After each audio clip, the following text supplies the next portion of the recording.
Great. And with that, we're going to start off today with Dr. Keith Devlin. For those of you who don't know Keith, Keith is the NPR math guy, and we've known Keith for many, many years in this space. Without a whole lot more introduction, Keith, we're looking forward to hearing from you today. Okay, thank you, Scott, and welcome from the West Coast, where it's still dark outside, although the sky outside, I'm looking out now, is beginning to get a bit brighter, and I hope our world will begin to get a bit brighter. In fact, I don't know what you're doing during these sort of lockdowns and social separation, but I've been taking the opportunity of clearing out all of the junk from the basement and the garage, all of the stuff that's been hanging around for years that I no longer need, and I think it's time to get rid of it. And I've now got a small pile of this stuff on the driveway. And I think this is an opportunity to do the same thing with mathematics education. To throw out a lot of the stuff that's just been hanging around, we don't really need it anymore. Now's the time to clear it out, pause, and make sure that when the world gets moving again at a new speed and a new direction, we've got rid of that, and we are providing the kind of education that people really need today. And so that's what I'm going to do with my initial talks. If anyone wants to ask questions, the way to do it would be to put them in the chat, and someone, I don't know whether Scott or Cara or Randy or someone, one of the team will be monitoring those, and then will alert me to them afterwards, and then I'll start looking at the chat questions. So my theme is going to be mathematics making the invisible visible, because I want to pause and remind ourselves of what mathematics does, because we tend to think of it as a set of procedures for calculating things. And there's good historical reasons why we got to be there, but those reasons largely disappeared in the 80s and 90s. And that's some of the baggage we need to throw out of the basement. There's really I have three ways of thinking about mathematics. One is that it's the science of patterns. It's sort of search for certain knowledge and end to itself. And in fact, in 1994, I wrote a book, a Scientific American Library book with that title, as a deliberate attempt it's always worrying when you cough a little bit now because people run away. But this was a deliberate attempt to create a meme. It wasn't my phrase, it had been going around for a while. But I thought it was a nice meme, and so I wrote a book with that title to get people used to the idea that mathematics is about looking and analyzing certain kinds of patterns. Then there's the more familiar view of mathematics, that it's a toolbox for science, business, engineering, yada, yada, yada. And it is indeed a toolbox. It's an extremely powerful toolbox. It's a toolbox that has power for good and power for evil. And most people, that's their connection with mathematics. But then there's another one, which is thinking of it as a cognitive technology, a language in the more abstract sense of the word language, a language which makes the invisible visible. Again, I thought that was my phrase. I started using it, but then I realized other people were using it. So it's one of these things that was floating around in the ether, at least in the 80s, maybe the 70s. So these phrases have been tossed around. This, by the way, the beginning of this is actually a talk. These slides are pulled from talks I gave way back in 2001 to 2005. So I just took them and cleaned up some of the fonts. But it's basically stuff that I've been talking about for years, and some of you who've been to my talks or seen videos will have heard me say this kind of thing. It's something I've been preaching about for many decades now. But I want to spend today really focusing on this, that mathematics is a language and a cognitive technology. I wrote another book about that in 1998 called The Language of Mathematics Making the Invisible Visible.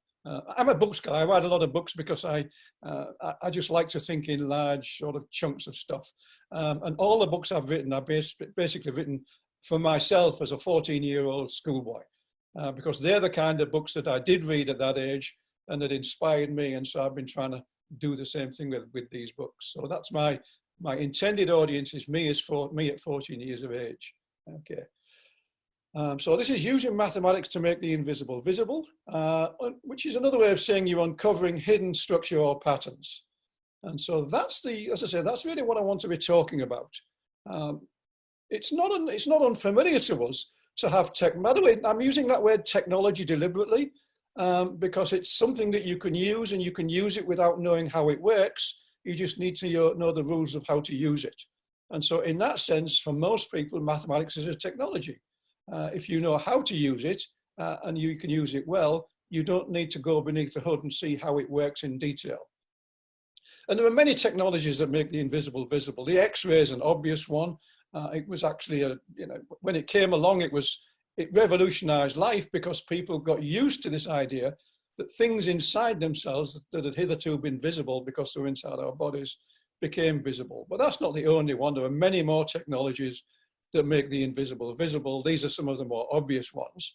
But they're all sort of physical devices, and they allow us to see inside things that are hidden for various reasons. Mathematics as a cognitive technology, as a framework for making things visible, does it in a different way, but it is still very analogous to those examples. For example, you look at an airplane in the sky. This one's either, I guess, coming into land, judging by the wheels down. You can see a lot of things there. What you cannot see is what's keeping that thing in the air. I mean, the wings and the fuselage and stuff are part of the story, but you can't see anything holding it up because what's holding it up are invisible forces. So there's something pushing up against gravity. Gravity itself is an invisible force. It's pulling it down. And there are other invisible forces pushing it up and keeping it in the air. You can see them with mathematics. In fact, that's the only way to see them. And we have aircraft because we have the mathematics that tell us how to build them to create those invisible upward forces. Here's another one. There was this comes from a famous study at the MIT Media Lab several decades ago now, I forget exactly when they were looking at what it is about beauty that we resonate to. And there are certain things that people around the world find very beautiful. Flowers are one of them.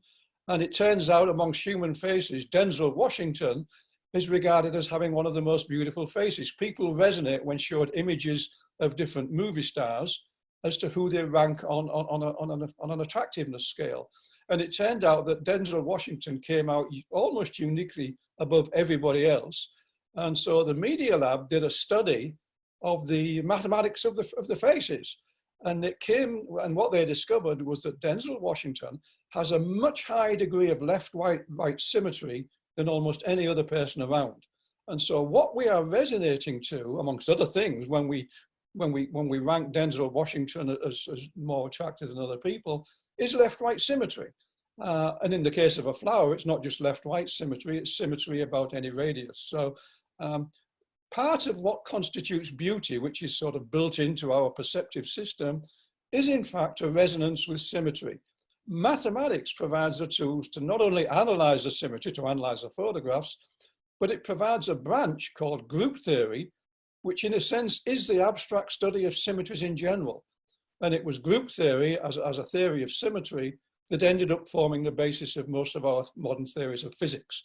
We talk about breaking the symmetry in the universe. That's essentially a group theoretic concept. So group theory is a branch of mathematics that allows us to analyze symmetries in a very abstract sense. And then another one, which is an obvious one, is when people talk on cell phones, and I've deliberately clipped the original images from when I gave this talk a couple of decades ago almost, of very early mobile phones and laptops and things, because we know that people can talk at a distance. We know there's no cables between them. Even if there's a cable between them, we can't actually see what's going between them because it's electrons. But in this case, the only way to understand what's passing between those two people is in terms of mathematics, the mathematics of various kinds of waveform, et cetera, et cetera, et cetera. So with mathematics, we can see in great detail those things that are invisible to the degree that we can build and develop those technologies. It's not just that we can see things that are invisible, it's because of the mathematics that we can build those invisible things and use them. And this is huge, and this view of mathematics tends to get overlooked because we focus so much on procedures. Before I get onto the procedures in detail, the question is, why are there all those symbols? And the answer is that you need an abstract notation to describe the abstract patterns. So if you're describing something abstract, you need a notation specially designed to capture the abstractness. Incidentally, the mathematics on the left actually came from a paper on computer graphics. Actually, from the movies, that's CGI. That's that actually, I think, if I remember right, came from a paper from Industrial Light and Magic or Pixar or one of those companies. So that's mathematics that allows us to put images on screens. And the reason I picked that piece of mathematics was because I wanted to show that this abstract view of using symbols actually has applications in the arts, but that's nothing new because music is an abstract notation that we developed precisely to be able to specify, define, understand, and follow the abstract patterns of music. So there's a familiar symbolic language that captures abstract patterns. Those are the abstract patterns that our ears pick up when we listen to and appreciate music. And as I say, the one on the left actually turns out to be the specification not of music, but of images on a modern movie. Another couple of examples. Here's some more mathematics. That's part of the mathematics that allows us to see those hidden forces. It's not all of the mathematics. It turns out that that flight is actually rather complicated, and none of the simple models capture everything. It's a very complicated phenomenon. But Bernoulli's equation, that piece of classical mathematics from a couple of hundred years ago, allows us to see some of the forces that keep the airplane in the sky. I think I first gave this talk in a tour of Italy, which is why you have the Alitalia pictures there. Another example, how does this store music? How does iTunes or any other digital storage store music? Well, it uses certain kinds of mathematics, including what we know as Fourier series and discrete waveforms. So there's some classical mathematics, at least a modern version of classical mathematics. That's the mathematics that allows us to store music. And then one more, here's another example. That mathematics may one day save your life, and for some of us may have already done so, because that's part of the mathematics that you develop in order to study how the human heart works. So there's these abstract mathematical formulas, these derivations, these proofs, these solutions, which really connect to the real world and have significant impact. And so that was all a sort of a recap of stuff I've been talking about for several decades now. From the rest of the talk, I want to focus on the today. As I say, we have an opportunity to clear out the basement and the garage, get rid of the old stuff and start focusing on the new stuff. We can't throw away some of the old stuff. I'm not suggesting we throw everything away. I haven't thrown away everything from the garage, but I kept the things that I thought, yes, I probably do still need this. Okay, so there's the what and the why and the how of teaching mathematics today. And before 1965, that's really how mathematics was done on a large scale.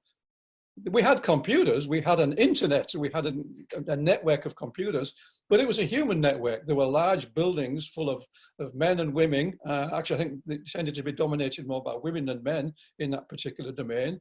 There were the sort of the hidden figures from the NASA movie that were there, unacknowledged, but doing all of the work. But before 1965, that was really how mathematics got done. You sat there with a paper and pencil and you ground it away. More recently within that era, if you look in the bottom right image, you'll see some desk calculators. There's a big one in the front. I think it's a Marchant, which I used early on with my first job as an intern from high school. There were mechanical driven, electrical driven, and then eventually digital devices to help with the arithmetic, but it was still done largely by people. So you couldn't get into mathematics, you couldn't use mathematics, you couldn't be a mathematician unless you could do those calculations. And this is really why we tend to think of mathematics as revolving around calculations. Because for generations, actually for centuries, it did. You had to do those calculations yourself because there was no other way to do them. Okay. Sometimes the calculations got very complicated. This is a famous picture, I guess somewhat artifactually created for the photograph, but they did have these blackboards apparently. This was at NASA when they were doing the calculations for spaceflight, and they had these very large blackboards with calculations on. But it's the same idea. It's just writing abstract formulas down to do something. But this is where this was the equivalent of a supercomputer, if you like. But then after 1965, a lot of the computations began to disappear inside machines because we had digital calculators coming in the early 1960s. We had digital computers starting to do the industrial strength computations. So since 1965, doing the calculations increasingly went underground and was outsourced to machines, which meant humans could spend their time doing things that machines couldn't do. And in fact, that's what's happened, because in the world of professional mathematics or engineering or science in general, none of us in the business, and this is the case since the early 1990s, none of us in the business almost ever solves an equation by hand, draws a graph by hand, or does any of that stuff by hand. All of the stuff that I learned up to my sophomore year at university essentially became obsolete at the end of the 1980s. Obsolete in the sense of I was never going to actually do that again. Not obsolete in the sense is I do every day use my knowledge of what those techniques can do. So it's not that we have to throw away calculation, it's just that the focus now isn't on doing calculation, it's knowing how to do calculations using devices. And you can't do that unless you know something about what's going on under the hood. So the focus of mathematics education has to, and in many cases has changed from mastery in order to execute to mastery in order to understand sufficiently to use the technologies that do the execution. My favorite is Wolfram Alpha because it's so simple. There's Wolfram Mathematica, there's Maple, there's MathWorks, MATLAB, spreadsheets, calculators. I've deliberately left in the paper and pencil because it always happens. So you start using the technologies and then you have to do something to link them to something else. So the old technology hasn't gone away, just as the old knowledge hasn't gone away. It's just that we don't have to spend hours doing calculations. Accuracy no longer matters to me or to a human because the machine does it. What does matter is being able to recognize that something's gone wrong because the answer is out by an order of magnitude or a certain factor. So the skill set has changed from having to be able to do a calculation to having to be able to safely and effectively use technology to do it for us. And we're still in the process of reinventing mathematics education to do that well. So going back to that original slide, if we look at those three views of mathematics, the one in the middle, I think we can grey out now. It hasn't gone away, but it's a toolbox that really is a toolbox now. We have tools that we can use by pressing our fingers on screens or keyboards and so forth. So that's sort of gone away, and it's just under the hood. Okay, so that means what do we have to do now? We have to learn how to teach mathematics as a language and a cognitive technology. How do we do that? How do we prepare people in order to sort of live in a world where the computations are done for us, but the technologies are dumb? You have to tell them what to do, how to do it, not necessarily always how to do it, but certainly what to do, when to do it, and you have to be able to see if the answers are more or less what they should be. Because people still make mistakes and machines occasionally do weird things. So it's the what and the why and the how now of mathematics in this sense of understanding the world. There's a view of the invisible that literally stopped our world 3 weeks ago. There was this invisible thing moving around. The only way we could see what we were facing was by drawing graphs. And this seeing the invisible with graphs, which have been around a long time, that was so dramatic that in a period of about 48 hours, the world changed dramatically. And it was by allowing us to see the invisible. And it was by drawing those graphs. That particular set of graphs came from this paper from Imperial College. 16th of March was my birthday. And I celebrated my birthday by knowing that we were about to go, because I can read graphs. And I saw the graphs in the newspapers coming out on Twitter. And I dug around and got hold of a copy of this paper, and it was dramatic. I mean, that was the most interesting birthday present I've had for a long time. And this was the one that in particular made the US and the UK decide to change their strategy and go into social separation. Actually, California had already done that, at least in some states, in some counties, starting in Santa Clara. So seeing the invisible allows us to do things. You know, we are now operating our world because we can see this invisible thing. We still can't see anything other than graphs. Here's another one that came up. This was an image that came up very early of the possibility, you know, going by seeing the invisible, have been able to look into the future. This was looking into July, back in March, and knowing that if we didn't do something, we could be in this kind of a catastrophe, and that if we did do something, we could be in that kind of a catastrophe. So we were able to see the future. We were looking ahead to the future and see what was ahead and be able to make wise decisions.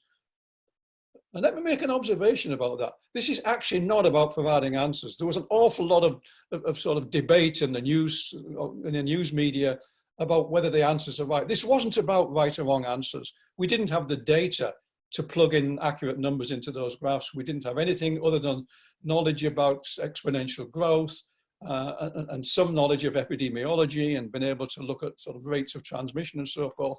So we had some basic ideas, but we had no real data to go on. And so this wasn't about providing answers. And mathematics in the real world is almost never providing answers. These days, if you have a problem in the real world, and I've done a lot of consulting for the US Defense Department and for industry over the last 20, 30 years, and so I've actually worked in these domains. It was almost never, ever about providing answers in the classical sense of do a calculation and come up with a number or an equation or something. It was about providing information that help experts make better decisions. And almost all mathematics now, as it's used in the real world, is about optimizing, doing something better, safer, faster, quicker. That's what it's all about. That's what Google does. Google is an implementation of a mathematical algorithm that does search better. It allows you to find information quickly that's better meted to the needs based on a few keywords. I remember, that came out of Stanford when I was at Stanford, and it was kind of amazing that these two graduate students, a couple of 100 meters away, had come up with this incredible idea. With hindsight, it was quite a simple idea. It was 19th century mathematics, but it wasn't about getting right answers. It was about getting accurate, about getting more accurate answers or more optimal answers, better answers. Google doesn't always give you the answer you really wanted at number 1 or number 2, but it usually does it within the first 5 or 6 because it puts the focus on optimization. Incidentally, Google was obtained by thinking about the users, not so much the structure of the language. And here's another example of how looking at the invisible can help make decisions. Just the way you represent graphs can turn one situation into another situation. Exponential growth is kind of weird. And so it sometimes looks as though one nation is worse state than another state. But by looking at the log graph, you can see that on this particular graph, which goes back to early February, to mid-February, Italy, which had this steep growth and looked to be getting much worse, was actually getting much better because the slope was going down, the acceleration was down. And the US was, although it looked safer, was actually going in the opposite direction. And it was the way you can look at them. The graphs can be done in different ways, and depending on how you do them, you can get that information. But it was the people that made the decisions. It was actually the politicians and the medical people that got together and made those decisions. All of the mathematics did was provide visualizations, and everybody knew that none of these graphs was necessarily accurate. They couldn't be. There were different models producing different things, but the information was that was going in, the data was just too sparse to have any real confidence in these things. What you could have confidence in was that the graphs are the right kind of shape. How high they are, how wide they are, that was another matter, but they were the shapes because that's just exponential growth of a virus. And then there were this is from the University of Washington Institute Health Metrics Evaluation, I think it's called. One of these university-housed organizations that does work. This was the one that the US and the UK made quite a lot of uses. Since I've got family in the UK, I was looking at the UK back when I took a screenshot of this. This, I guess, was April the 13th. And I was just looking through, and it was a very nice representation. Incidentally, I feel fine showing these kind of representations to this audience. And in principle, they would provide wonderful examples because these are nice interactive tools for using in classrooms. My own view is I would not use this in a classroom of school children because who knows what their personal circumstances are with regard to the pandemic. And it might be awfully traumatic to start looking at these figures if you're in the thick of this thing. But there are lots of other domains. I'm just using these because they're in the moment, and this is an adult audience. And with hindsight in the future, these kind of tools are wonderful tools for exploring data. And again, it was to decide decision making. I've got friends in New York, I live in California, so I was daily comparing the graphs between California and New York, and none of the numbers were necessarily accurate, but one thing that was clear just by eyeballing it was that New York was in a much worse situation than California was for a whole variety of reasons. So I felt somewhat relieved to be here, but very worried about people I know in New York and New Jersey. And it was just about reading them. So I think a hugely essential skill, and this was true before the coronavirus pandemic, is just being able to eyeball these things. Because eyeballing is what it comes down to. This is number sense. It's a graphical version of number sense. The numbers themselves, you cannot be relied on because the data that goes in is not accurate. It's all lots of estimation. But the shape of the graphs is something we can lean on, and we can make decisions. That one image says if you have equipment in California, send it to New York. And in fact, the governor of California sent 500 ventilators mostly to New York, because he could see at that stage that New York was in a worse situation. So coming back to this question, the what and the why and the how, the what is now, I think, pretty clear. It's teaching for the kind of tools you need to be able to absorb and act on the kind of information that those graphs displayed. If you can't read a graph and eyeball it, you can't make the right decisions. I sometimes worry about governors that want to open up their states quickly. Is it that they are not sufficiently numerate to be able to read a graph and say, whatever the numbers are, this is worrying because the slope is getting steeper. So you have to be able to just eyeball those things and understand them. So it's a form of number sense. The why is clear. I mean, that example is dramatic in that we cannot, as a society, a global society, we can't go forward without thinking of the information, considering the information that is invisible except through the language of mathematics. Mathematics is our only eye, our only way of seeing the dangers that are out there in the world, being passed from person to person, from gas pump to gas pump, as it were. It's the world we live in. So the question remains, what about the how? How do we teach mathematics in a way that prepares people to be able to deal with this onslaught of information? And this is big data. We're talking about how to make sense of big data where the underlying numbers themselves will have all sorts of errors in them. So how do we do that? And these are just ideas I'm throwing out of ways we might want to do that. I mean, this is a new world. It's literally a new world now, especially for those with education. So how should we be thinking about what we do? Well, certainly there's number sense, which interestingly enough, when it was introduced in 2001, was as a way to help people with learning disabilities learn mathematics. Well, it turned out that if you do the things you need to help people with learning disability, this is the original definition in the paper from these guys, somewhere in Texas, I forget the university. And it's just a general sense of numbers, being a numerate sort of person. That's crucial. As far as we know, the only way to get it is by doing a lot of calculations yourself. So this is one of the arguments that say, yes, you still should learn how to do arithmetic and know about these things, because I don't think we know of a way to get to number sense without doing lots of calculations. Most of the famous mathematicians in history spent a lot of their youth doing calculations, and that seems to be essential. You certainly need general deductive reasoning skills. You certainly need creative problem-solving ability. Algorithmic reasoning is certainly important. Metacognitive skills, solving problems. The phrase that's tossed around today is that the big problems we have to deal with are wicked problems. They're not encapsulated. They don't have unique right answers. They are complicated and they're multidisciplinary. And that's certainly the case with epidemiology. And then data science, ways to present data. We have people who know how to do that, but the rest of us in society need to be able to interpret the data when it's presented in a whole variety of ways. And if we can't look at these images and see what they mean in the same way that a musician can look at a musical score and understand what it is. You know, I actually can't read music, but I know that musicians can read music, the ones that can read music, and they look at a score and they hear the music. They know what it means. I can't read music, but I can read mathematics and I can read graphs. So I can glance at these things and I can get a good sense. And in today's world, everybody needs to be able to do that.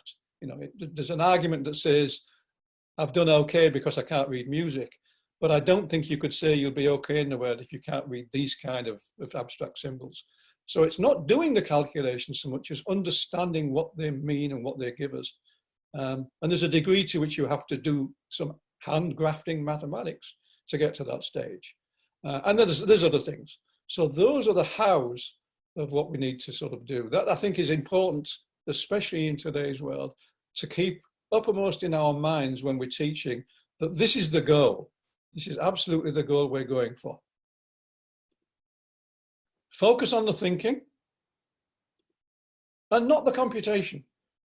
Yes, we have to do some work on computation because you can't get those number sense skills without doing computation. You have to get a good sense of numbers and of shapes and graphs and things, and you handwork those to do those. But you're not learning that stuff. You're not going through that to do it because the machines do it faster, better, quicker, more accurately, and with bigger data sets because the problems of today's world involve huge data sets. So the calculations are always going to be done for us from now on. So the focus has to be on the thinking, but the goal is being able to be a productive and a safe member of society. And in today's world, this is essential. We can't get away from that anymore. We have to clear out the basements of mathematical education and keep the things that are absolutely still essential, the tools. And I've kept some of the tools that I found in the basements and the garage. I know I might still use them, but most of the junk I just threw away. And I think now's the time to do that in mathematics education. And with that, I'm going to leave it. I'm going to check on the chat and see what has been coming in from the chat room. Okay. So does anyone have any questions that they saw coming in that they want to highlight? Scott, have you been monitoring this? I sure have, Keith. And in terms of the questions that are there, I wonder, Kara is also here with us and she might be able to help us moderate a few of those questions that have come in. Yeah. There's one interesting one, Laura, who said, do we need to develop novel ways to represent the data? Well, certainly society does, and society has. You know, one of the reasons I looked at that University of Washington, I liked that one, was I really liked the way they represented the data in an interactive way. You could go in, you could move sliders. You know, there are all various tools that are available now. I mean, some of the people on this call, you know, from the presenting team, other people that have been funded by SBIR and things. We develop technologies that allow us to visualize these things. So a whole bunch of us, and in today's talk you're going to hear from some of these people, develop tools that allow us to do this kind of thing, to deal with these interactive representations. But it's also a wonderful way to my mind, for a classroom. You can actually take novel data. You can take data that the kids themselves are interested in and ask them to come up with ways to represent them. You know, it's not, in a sense, it's mathematics, but it's mathematics and human cognition and spatial reasoning and artistic aspects. Representing data is a fascinating discipline. So I think it's an important thing to be able to do, not least because if you try to find ways yourself of representing data, then you understand what it means to represent data. There are choices to be made. You know, we look at we go for an MRI and we have some image of our brain and we see these images. And when you see these images of the human brain with red regions, yellow regions, blue regions, you have to realize that that's not what the computer saw. The computer does this thing and it shows this sort of gravitational field sort of thing, almost like a contour map. All of those colors were added by people to sort of make various kinds of emphases. So I think it's valuable to understand that these representations of data. They take the data, they use some mathematics to represent it in a graph or a chart or whatever, and then humans help cognition by adding color and by representing things different ways. So there's a whole machinery involved, a whole cognitive apparatus involved in producing these representations. So I think it's valuable to know that our choice has been made, because you might see a representation that looks really scary, and then when you think about it, you think, wait a minute, that doesn't sound right. You say, why did they color that thing red rather than a sort of a much more less dramatic one? Because, you know, we know that if you take an image and you color certain regions red, that sort of is an alert to the human cognitive system. So we need to be aware of the fact that data can be manipulated in subtle ways, not least by putting colors in certain ways. So being sophisticated about how these things are produced is valuable to being consumers of them. And I don't know, I think the best way to get to that stage is to try and develop some of your own and then discuss them. Yeah, we also have quite a few elementary teachers from the chat. I'm one. Oh, great. I'm glad Gladys also. But one of the questions I thought was interesting, specifically around sort of what stage or age does it make sense for us to think about students going from fluidity and flexibility to that metacognitive thinking about their thinking? Okay, well, I mean, I've got my entire experience has been at universities, in fact, elite universities. I do go into community colleges, and I go into high schools and middle schools as frequently and as often as I can when I get invited. So, but I go in, you know, to spend an hour with the kids and talk and whatever. So I don't have the expertise to answer that for younger grades. But I, you know, as a mathematician, and my view is solely as a mathematician who's really interested in these topics, is I don't see any intrinsic reason in the mathematics why you can't begin with small kids. I mean, my own experiences with my own kids when they were small, and I talked about mathematical things back then and just presented things in the way that they could make sense of. There's nothing inherently difficult in the mathematical concepts. Mathematics is difficult when you do it in symbols. In fact, later on, Randy and I are going to talk about BrainQuake, and what we do is we take what looks like complicated mathematics and make it seem like simple games for middle school kids or younger. So you can actually do that. It's not the mathematics in sense, the concepts are usually not that difficult. What makes mathematics difficult to grasp is the symbolic representations. It's what I call the symbol barrier. It's well known that it's the symbols that get in the way, because that's a language. You know, if you had to learn how to read and write music in order to produce it and enjoy it, most people wouldn't like music and they wouldn't be musicians. What you do is you learn to play an instrument, you like music, and then you learn the language.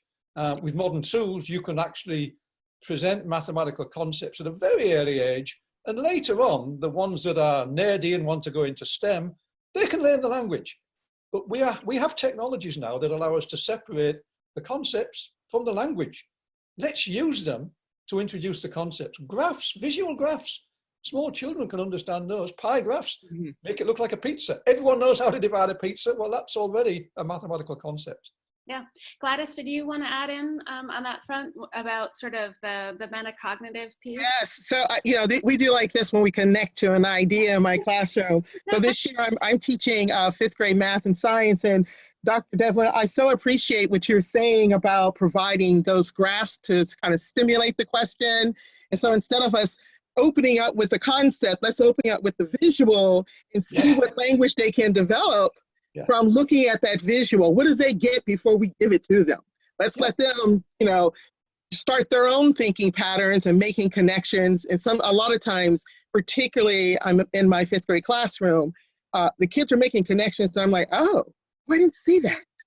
And so I think that, you know, I'm like right on, yes. And I think that's what really helps them build that number sense, because if they can take something that they have a visual understanding of and build off of, and then make a connection to maybe a larger number concept, it just really deepens what they understand about number and what may be possible the relationships between number and number is. So. Yeah. I mean, the point, you know, before the 1960s, we had to do the basics first. Now the basics can come later. Develop the basics when you've motivated them. with the real problems and we start with people and people's problems and people's interests, and the basics come later. We don't have to do the basics first. One of the things I was so fascinated with your work, and one of the products that's on your website, is that it said that you collecting data really around how students are persistent, you're measuring their ability to be persistent. I mean, talk about self-awareness here and building confidence. If I were able to graph that information over time and see what it says about me, how empowering is that as a math learner? So that's really exciting.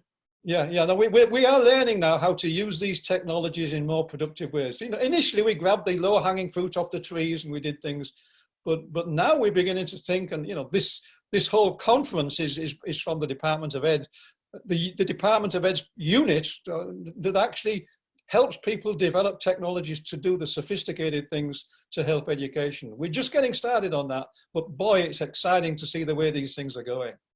Yeah, I see a lot of people in the chat making connection to the 3-act task, or making connections to Joe Bowler, or making connections to Duet. So yes. Yeah, it's all coming into its own.